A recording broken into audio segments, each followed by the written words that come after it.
Hey siziphakazi ishushu bethuna ngoba igame ishushu between uVuyokazi Nciweni kunye noMpumelelo Mseleku. Molweni yinda namkela kuMamgobhozi TV. Sonke ke sayazi bethunani uba uVuyokazi Nciweni ongumama wabantwana bakaMpumelelo Mseleku uye walotyolwa ngumfana obizwa ngoba nguXolani Sabelo. Nayo into yenzekayo ke kuye kwavela noba abantwana bakaVuyokazi nabo balotyoliwe ngoba caba omnye wabakhongi uye wabuzwa uba hey ithi into yabantwana wathi silobole konke horse and trailer.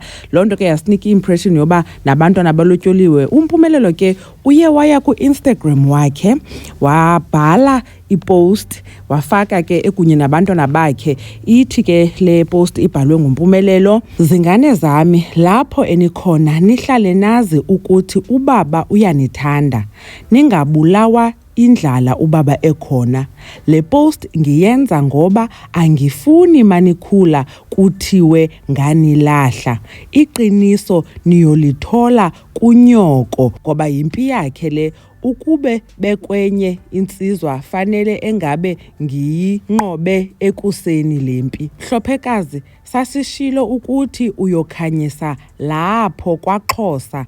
Nzulu inzulu yemfihlakalo konke okufihlakele siyokubona ngawe mfana wami. Ukhona ke oye wambuza uMpumelelo uba ubungahlawuli ngani sonke lesi sikhathi. Waphendula ke uMpumelelo wathi umhlophekazi uMseleku, meaning ke inoba ngonzulu ebengekamhlawuli.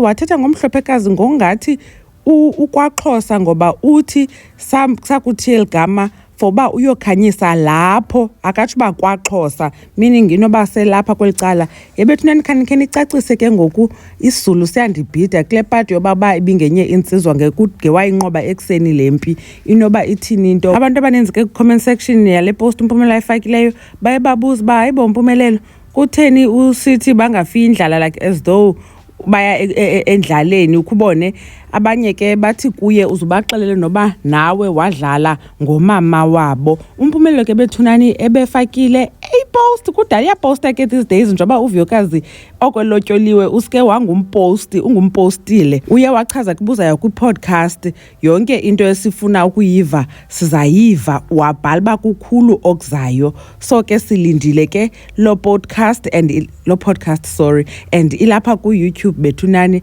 As soon as ifakiwe nawuva ngam bethuna. uMpumelelo kundisandokwenza ivideo yakhe noTirelo bekhwele nomntana busingabakho engafakwanga i-safety belt, engahlalanga esitulweni.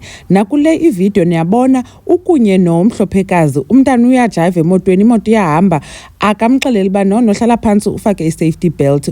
Guys, makungafekethiswa ngempilo zabantwana. So naleyo masiqaphele, uyayithanda uyenza lento uMpumelelo. Mhlambi ke ivideo indala uyawufunda ke. Enkosi kakhulu ke ngokuthi nibukele le video. Khani nitsho nakuba nicinga ntoni ngalento ifakwe nguMpumelelo Mseleku. uMamgobhozi uyanibona kwivideo elandelayo.